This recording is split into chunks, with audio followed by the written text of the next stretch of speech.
Hey folks, Jimmy here, aka Palette of the Dead. Welcome back to the channel and welcome to the latest issue of Warhammer 40k Combat Patrol.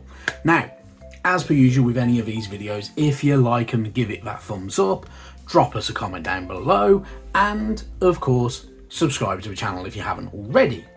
So, this week, obviously we're on issue 4. So, very straightforward. So, issue 4 out of 90. It's a paint issue. It's our first paint issue as well. So, free paint. First, we get MacLeod Blue. Very handy for your good old Ultramarines. If you're painting Ultramarines, you don't have to paint Ultramarines. If you want to go different colours, you can go different colours. Because we've had Infernus Marines, you could go Salamanders or anything like that, which obviously you need a green. You can go Blood Angels, then you're just using reds, but entirely up to you. But the magazine wants you to paint Ultramarines, which is what I'm doing for this magazine's run. And yeah, it's very handy. So pretty decent paint to have. It's going to come in useful if you're painting Ultramarines. The other colours you get Barrett Burgundy. We'll probably be using this on things like your Purity Seals, the Tyranids themselves as well, and a few other factions later on.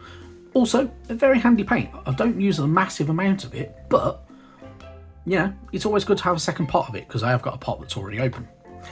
And then lastly, we get Wraithbone. Wraithbone is very useful. You will use this for the parchment of your Purity Seals on your Space Marines. You will use it for the actual bony colour of the Tyranids themselves, and you will be using it for any other bone colours that we might get later on, and probably a few other little bits here and there and everywhere. In all honesty, it's a very handy colour to have. The only downside that I ever find with a colour like Wraithbone is the fact that white pigments or lighter colour pigments tend to be quite heavy, so it does separate. So always, which can be said for every paint though, but especially any light colour paint, so Wraithbone, if we get Corax White later on, you'll need to do it with that. Some of your greys, some of your metallics especially, give them a very good shake before you start using them, because they can separate, which is an absolute pain in the ass, which is the biggest downside to the pots, because the pots are easy to shake. However, you do sometimes get paint congeal up in that kind of rim on the outside of a pot, and it can stop the pot from closing properly, which is an absolute ball ache in all honesty. But very good to have, very handy paints to have, and probably the best free paints you can get to kind of get going with for especially this range, so pretty decent. The other thing you get is the standard painter brush. Now, I think this brush is crap. I don't like the starter brush. I think it's pretty awful. Definitely could be better, but no, it's actually one of the most tat brushes ever. I mean, generally though, for starting off with your hobby, or if you're just going to use it for base coats or anything like that, pretty handy. In all honesty, I will probably end up using this brush just for applying shades, because sometimes when you're applying shades, you need a brush that's a little bit thicker, but still has a point to it. And yeah, it'll do all right for small shading areas, but yeah, it's not the best paintbrush ever. It could be far better, and we will get a better one or two with this magazine, so do not worry about that. But if you do want to buy them elsewhere, you can. I mean, I've used everything from Revel brushes, I've used all the Citadel brushes, I've used dirt cheap ones from Poundland, I've used ones that I've bought from ABC brushes, I've used Green Stuff World brushes, I currently use Vallejo brushes. Vallejo brushes are pretty decent. You can get some packs of them, which are very handy to have. That will give you a wider tipped brush and give you two smaller tipped ones. This one's my older one, it's a bit battered now, it's painted quite a bit of stuff, but they're very handy for very decent brushes with these kind of like the little grey and turquoisey blue handle. Very good. You can get these triangular ones, which are part of like the kind of starter set brushes, a pack of 3, and you can get other ones which are a lot more rounder and stuff like that. And you can get some that are very expensive if you want to go down the route of like the Artis Opus and stuff like that, which I personally don't, because I think they're a bit too much in terms of money. Anywho, enough talking about brushes and paints. Let's crack on with the actual magazine. So, jumping into the magazine. Obviously, this is going to baby step you through all the different things you can do. For instance, how to paint. Painting is relatively simple, in all honesty. It's up to you how you want to go about doing it. You can utilize all the equipment on here. So you can get yourself a Citadel water pot, who cares? Get yourself just a cheap, dirt cheap mug from like your local discount store like B&M or Poundland or anything like that. Use that. It's going to get caked in paint. So you're going to want to just have a generic cheap item. You don't have to have these water pots. The only good thing about water pots is because they're kind of flayed out at the bottom, they're actually quite hard to knock over. So that's the only plus point to them. But if you are fairly careful, a mug will do. You can use a glass if you want to use a glass, who cares? Anyway, your paint, obviously, you're going to need paint. A palette pad. Now, you don't need the palette pads. You can use a wet palette if you want to use a wet palette. You can use a dry palette. It's entirely up to you how you go about doing it. The good thing with the Citadel colour pads is they take up very little room. It is like a pad of gloss paper, essentially, and you can mix your paint on there. The only downside is it dries out. If you use a wet palette, the paint stays liquid for longer. I mean, I use a wet palette a little bit more often now. I used to use just things like that before, and it'll work fairly well. Then you're going to need your brush, obviously. So whether you're going for the starter brush, whether you're going to go buy decent brushes, entirely up to you. You are going to need paper towel. Now, I won't lie, I use kitchen roll. I have used blue roll before. Blue roll, very, very versatile and handy. Kitchen towel, also very versatile and handy. My kitchen roll, I will use it for hundreds of models, in all honesty, before I chuck it out, and it'll be absolutely rigid with paint by the time I actually get rid of it, because I'm like that. You're going to need your models, obviously. We've already had quite a few already in this magazine's run so far. You're going to need your magazine for all your paint guides, and you're going to need to be comfortable. So don't lie on the floor and paint it. Sit at a table, sit with your back fairly straight in a really relatively comfortable position. Don't hunch over too much as well. Hunching over too much gives you a bad back, and I'm not going to lie, from years of experience, I do it quite hunched over a little bit, and I get really bad back problems. And I know when I've had a really long painting session because my back will ache like hell. So take it from somebody who's been there quite a lot. Hunching over is really, really bad. Bring the model up to you. Don't bend down to the model if you can help it. And yeah, don't do it when you're tired, because you will make mistakes. That's the only other thing. So make sure you're taking regular breaks and not overdoing it. That's yeah, I was gonna say that's for pro tips. I'm definitely not a pro. Anyway, so it kind of breaks down all of this anyway. So your water pots, obviously keep them away. The best thing to do is actually have two water pots. Have one for cleaning brushes and one for adding a little dollop of water to your paint, because if you thin the good old paints down, brilliant, works a lot better, applies a lot smoother and such like that. In terms of palettes actually as well, you can use a ceramic plate if you really, really wish to as well. Fairly handy. If it's a plain white plate, even better as well, because then you can really see the detail of the colour. And then you got different brushes. So obviously with this magazine, we do get a few of these brushes. So we do get the starter brush. I think we do get the base brush, a dry brush, a layer brush, and we also get a texture spreader over the course of this magazine. The texture spreader, for anybody interested, is this little plastic tool. It's just for spreading texture paints on your bases generally, because you don't want to do it with a brush because it will clag your brush up. So yeah, be advised, that will come later on in the magazine's run. Techniques, obviously the techniques here are actually pretty much spot on. Shake your pot very, very well before opening it.